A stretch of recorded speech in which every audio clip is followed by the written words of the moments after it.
The first text arrived while I was fixing my veil, surrounded by wedding guests who didn't know my real name yet. My husband-to-be was laughing with his groomsmen. Champagne flutes clinked. Then my phone buzzed against the marble table. "Pick up, now." Another buzz. "Megan is destroying the country club." A third. "You've ruined everything." I remember just staring at the screen. The string quartet was playing Canon in D. But inside my chest, something felt quiet, finally calm. Because in that moment, my father was tasting something I had swallowed my whole life: consequences. For 2 decades, he believed I would always be the fixer, the silent rescuer, the daughter who paid the bills and then disappeared into the background. No matter how many times they chose my sister over me. No matter how many birthdays, graduations, or achievements they ignored. I looked at the screen one last time. Then I typed 7 words. "You decided, now you live with it." My father went silent. But what he didn't understand, what none of them understood, was that my decision wasn't made at that altar. It was made 6 months earlier, on a hot Alabama night, when I finally realized I was the family's ghost. Growing up in a small southern town, my father had a simple philosophy. One daughter would shine. The other would serve. My older sister Megan was the sun. I was the shadow. She had a laugh that cleared rooms, and a tantrum that cleared bank accounts. I was quiet, strategic. The kind of child who learned to read people before she learned to ride a bike. By 23, I had earned an Air Force commission. By my early 30s, I was managing logistics budgets larger than my father's entire net worth. But back home, none of that mattered. To my father, Megan was a masterpiece. I was just the frame holding it together. And there's a world of pain between being loved and being used. When my mother needed surgery insurance refused to cover, I paid quietly. My father thanked Megan for handling everything. When Dad's hardware store nearly went under after a bad loan, I injected capital through a shell account. He called it a blessing from God. When Megan's second marriage collapsed under $40,000 of credit card debt, I paid it off so her kids wouldn't suffer. She never said thank you, not once. I kept helping because I believed a terrible lie, that if I just sacrificed enough, they would finally see me, finally love me the way I loved them. I was wrong. I met Daniel aboard a temporary posting in Italy. He was a military surgeon, steady, unimpressed by drama. On our 4th date, I apologized for answering a work call during dinner. He just smiled. "You don't have to shrink for me." Nobody in my family had ever said that. 2 years later, he proposed on a windy beach in North Carolina. No photographer, no audience, just the ocean and a man who saw me. For the first time, I believed happiness could be simple. We sent wedding invitations early because military schedules are chaos. My mother cried when hers arrived. My father grunted. "Seems wasteful for one afternoon." That was it. No excitement, no offer to walk me down the aisle. Nothing. Daniel noticed my face fall. "He doesn't deserve that much space in your heart." I wanted him to be wrong. The breaking point came at a family barbecue, late summer, so humid the air felt like wet wool. Megan pulled up in a white Mercedes, designer sunglasses hiding her eyes. Her new fiancé, Brett, carried a Magnum of Veuve. Dad lit up like the 4th of July. Halfway through dinner, Megan tapped her glass. "We're engaged!" The backyard erupted. Then came the kicker. The engagement party is Memorial Day weekend. My stomach turned to ice. That was my wedding weekend. I waited for someone to laugh, to correct it. Instead, Megan smiled at me. The venue only had that date. Dad cleared his throat. "Well, looks like a busy weekend." Nobody objected. Nobody defended me. Nobody even looked surprised. I stared across the table. "You booked your party on my wedding day." Megan sighed. "Oh, Natalie, not everything revolves around you." Dad nodded. "The venue was limited. Our invitations went out months ago," I said. Brett shrugged. "Honestly, we didn't think about it." "That's exactly the problem." Megan set down her glass. "People can decide where to go." Decide. The word hit like a punch, because deep down I already knew what most of them would choose. Dad leaned back. "Your sister has waited a long time for this." I almost choked. Megan was 38. She'd broken off 2 previous engagements, one because the man wasn't rich enough, another because he didn't fit her Instagram aesthetic. Meanwhile, Daniel and I had survived deployments, long-distance years, and real hardship, but she was still the delicate one, the priority. My mother whispered, "Maybe one event could move." Megan's face hardened. "Absolutely not," Dad agreed. "No point arguing." I looked around the table. Nobody. Not one person. A familiar exhaustion settled into my bones. The same feeling after a 72-hour mission when your body has nothing left. Megan reached for Brett's hand. "We deserve our special day too." Then she delivered the line that changed everything. "Anyway, your wedding is so small." Dad actually chuckled. Daniel set down his fork. I knew that look. He wasn't angry. He was disappointed. "That was worse. Our wedding is exactly the size we want," he said. Megan rolled her eyes. "I didn't mean anything by it." Dad pointed his fork at me. "Don't start drama. Drama." There it was again. When Megan created problems, it was a misunderstanding. When I reacted, it was drama. I stood up. "I'm just tired of sacrificing everything to keep her comfortable." The table went silent. Dad's jaw tightened. "What's that supposed to mean?" "It means I'm not moving my wedding. Nobody asked you to," Megan snapped. Dad looked at me coldly. "Your sister's engagement is important. And my wedding isn't," his silence answered. The drive home was endless. Thunderheads rolled across the sky. For miles, neither Daniel nor I spoke. Finally, he took my hand. "You okay?" I stared out the window. "I think something ended tonight." He waited. "My whole life," I said softly, "I've been trying to earn his approval." Daniel squeezed. "You shouldn't have to earn what should have been given free."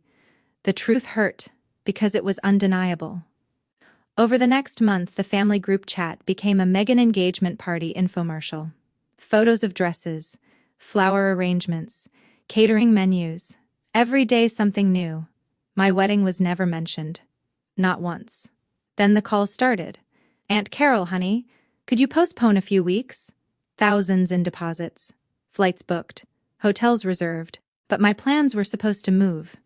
Not Megan's. Never Megan's. "Cousin Rachel, your father is under so much pressure, stress, responsibility," always an excuse. Then Dad called while I was reviewing deployment reports. "People feel forced to choose," he said. "They are choosing," I replied. "That's not fair." "What's not fair is pretending this was an accident." He sighed heavily. "Your sister is finally happy. So am I." Silence. Then the sentence that broke something in me, "She needs support more than you do." I leaned back. There it was. The raw truth. Megan got love because she demanded it. I got neglect because I survived without it. The strong child becomes invisible. After the call, I sat alone for a long time. Not angry. Calm. Dangerously calm. For years, I had confused endurance with loyalty. I had believed that rescuing them made me a good daughter. But suddenly I saw clearly. Every financial rescue, every hidden payment, every emergency transfer, it hadn't earned love. It had created dependence, and for the first time I stopped asking how to fix them. I started asking a different question: what happens if I don't? That night, while Daniel slept, I sat in the dark with my laptop. Bank statements, loan guarantees, transfer histories, years of support, thousands upon thousands of dollars, a mountain of proof nobody knew existed. I stared at the documents, then I created a folder and a plan, because if my family wanted to show me exactly where I stood, I was finally ready to show them what life looked like without me. The weeks before the wedding felt strangely peaceful. Not because my family stopped causing chaos, because I stopped expecting anything from them. While Megan obsessed over linen colors, Daniel and I focused on our future, and for the first time in years I stopped volunteering for emergencies. Dad called about a temporary business loan. I declined. Megan complained about an extra deposit for her photographer. I didn't offer. Every request met the same polite answer: no. The reactions were fascinating. People who had ignored me for years were suddenly concerned about my attitude. Boundaries feel like aggression when someone is used to unlimited access. Then, 2 weeks before the wedding, my mother accidentally forwarded me an email chain. The subject line, Memorial Day attendance. My stomach tightened. I opened it. Dad had personally encouraged relatives to attend Megan's party. He described my wedding as a small private ceremony that won't notice a few absences. Megan called hers the major family gathering of the year. Dozens of responses. Almost everyone planned to go to her event. Not mine. I closed the laptop. No tears. No anger. Because disappointment only exists where hope remains. And mine was finally gone. That night, Daniel found me on the balcony. City lights below. "You look peaceful," he said. I finally accepted something. "What? My family isn't going to change." He sat beside me. "No, they'll keep taking." "Probably." I nodded. "Then I'm done pretending." He smiled. "I've been waiting for you to realize that." The wedding week arrived. Savannah was beautiful. Warm spring air. Historic streets. Daniel's parents arrived 2 days early. His mother helped with decorations. His father ran errands. They treated me like family, without conditions. It felt almost foreign. The night before the ceremony, my mother called, crying. "Are you coming tomorrow?" I asked. Silence. Then a shaky breath. "Your father doesn't want us leaving Megan's event." I closed my eyes. "I understand. Natalie, I'm so sorry." "It's okay, Mom." But it wasn't, and we both knew it. After hanging up, I walked onto the balcony alone. For years, I had imagined my father walking me down the aisle. Family photos, celebrations. None of those things were going to happen. And strangely, I felt relieved. Reality had finally caught up with the truth. The next morning, rain clouds drifted across the horizon. As makeup artists prepared around me, I checked my phone one last time. No message from Dad. No message from Megan. Nothing. Hours later, I stood behind the chapel doors holding my bouquet. My coordinator smiled. "Ready?" I nodded. The doors opened. Music filled the chapel. And my heart cracked. Because the first thing I saw wasn't Daniel. It was the empty seats. Entire rows on my side. Vacant. Reserved for people who had chosen somewhere else. People I had carried for years. I forced myself to walk. One step, then another. Then my eyes reached the altar. And everything changed. Daniel was standing there, looking at me like I was the only person alive. His eyes filled with tears. Not because of the dress. Because of me. That realization nearly destroyed every wall I had built. I walked the aisle alone. No father, no family, just myself. And somehow that felt symbolic. Because I had been carrying myself my whole life anyway. When I reached him, Daniel took both my hands. "You're here." 2 words. But they meant more than every speech my father had ever given. The ceremony passed in a blur, candlelight, rain on stained glass, and his promise, "I will never make you earn my love." My throat tightened, because without realizing it, I had spent my entire life doing exactly that, working for approval, sacrificing for affection, giving more than I received. But real love doesn't keep score. Real love simply stays. The reception was riverside. Warm lighting, live music. Daniel's family blended with my military friends. Laughter filled the room. During dinner, my commanding officer raised a glass. "I've worked with Natalie for 8 years. She's the most dependable person I know. If you call her at 3 a.m. during a crisis, she answers." He paused. "But the thing I admire most? She never asks for recognition. So tonight we recognize her anyway." The applause was overwhelming. I looked down before anyone saw the tears. Strangers were celebrating qualities my own family had ignored forever. Then my phone rang. "Mom." I stepped into a quiet hallway. "Natalie?" Her voice was shaky. In the background, loud music, cheering, clinking glasses. "Megan's party. I just wanted to say congratulations," she whispered. "Thank you." She started crying. "I should have been there." "You made your choice, Mom." "No. Your father made it for everyone." I could hear Megan laughing nearby. Dad talking to guests, pretending everything was normal. Mom lowered her voice. "He said it would look bad if family left Megan's party." I leaned against the wall. Something inside me went cold. Not angry, not hurt. Finished. I have to go, she said. Then, I love you. The line disconnected. I turned off my phone. When I returned to the ballroom, Daniel knew something had happened, but he didn't push. He just pulled me onto the floor.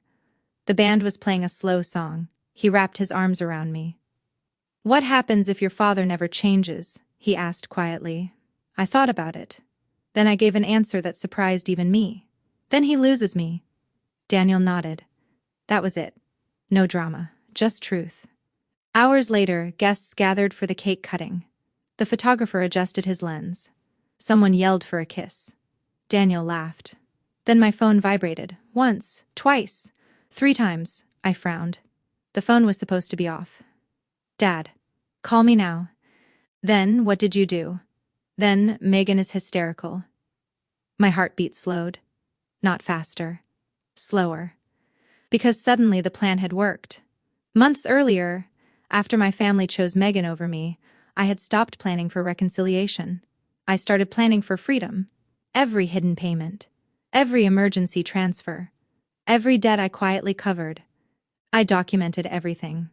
And tonight, at the exact moment Daniel and I cut our cake, that protection ended. Legally. Permanently. Another message appeared. The country club says payment was cancelled. Around me, guests kept smiling. They had no idea another event across town was collapsing. Daniel glanced at my face. What is it? I looked up at him, and I smiled. Because for the first time in my life, my family was discovering what happened when their safety net disappeared. And the worst part? They still didn't realize that safety net had been me all along. I handed Daniel the phone. He read the messages.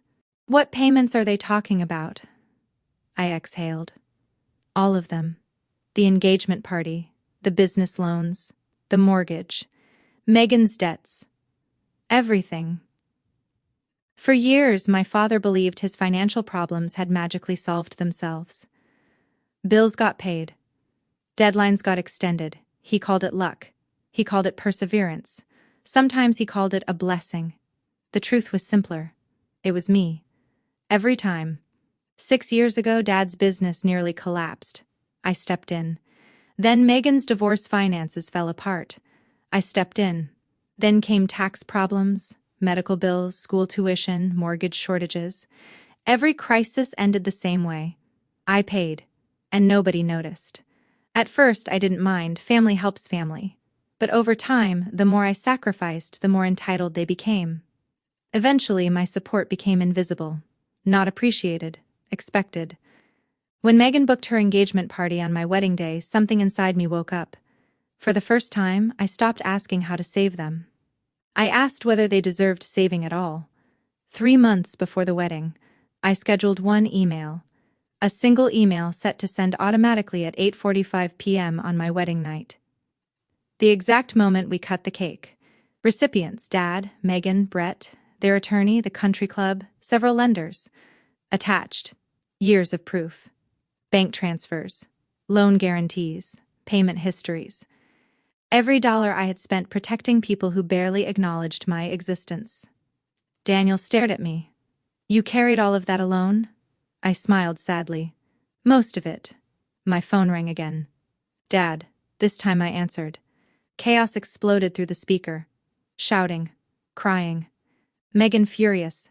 Dad panicked. Natalie, what did you do? I'm at my wedding reception.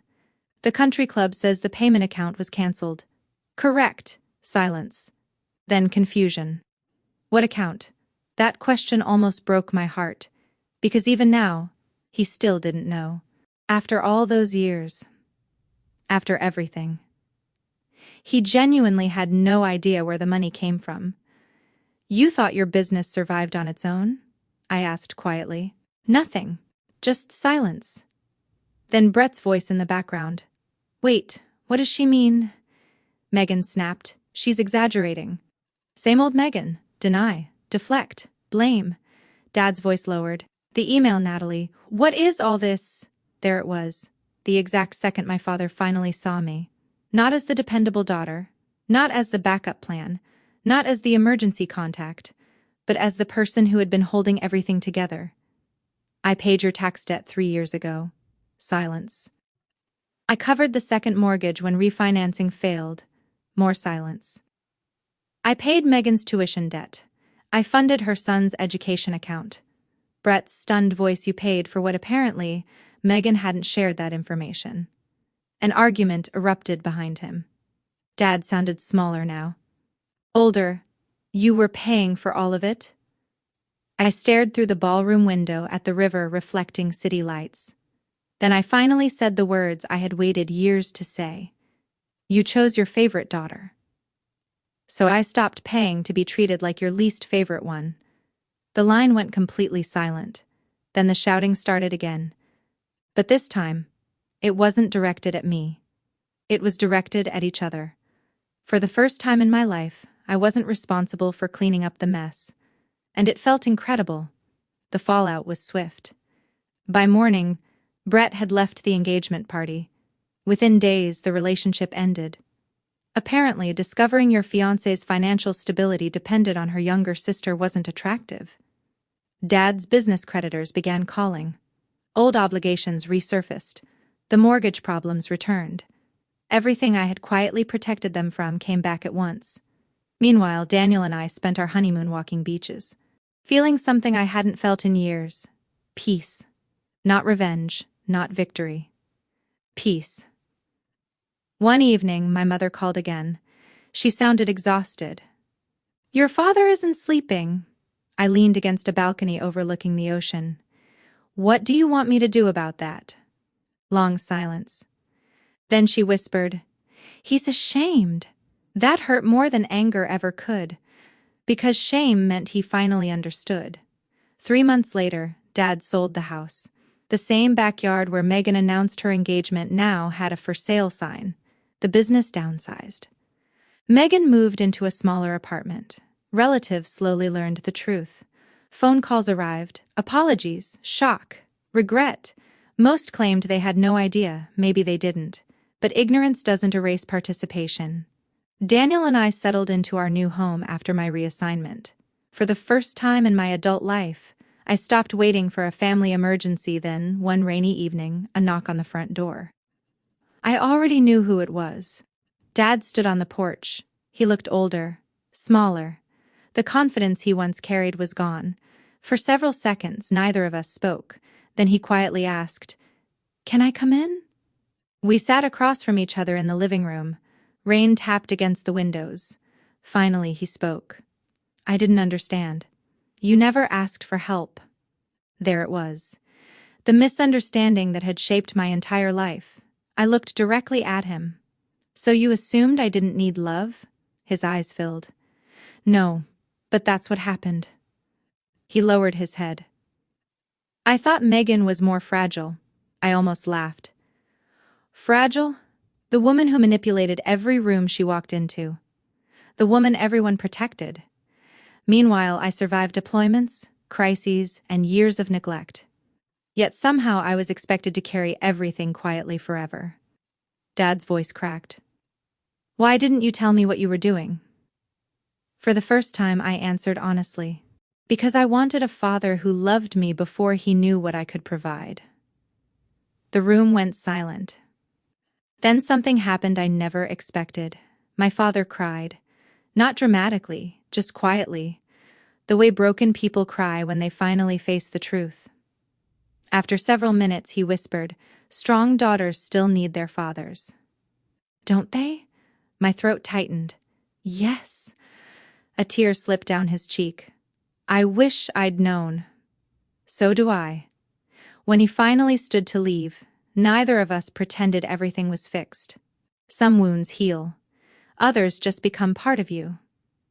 At the door, he paused, then looked back. I am proud of you, Natalie. The words arrived years late, but for once they were genuine. After he drove away, my phone vibrated. A text message. I love you. I always did. I stared at the screen for a long time. Then Daniel wrapped his arms around me from behind. Outside, rain continued falling softly. Inside, for the first time in my life, I let the past go. Because being the strong one doesn't mean being unbreakable. And being dependable doesn't mean being disposable. Sometimes the strongest thing a person can do is stop carrying people who never learn to walk on their own. And sometimes, letting go is how you finally become free.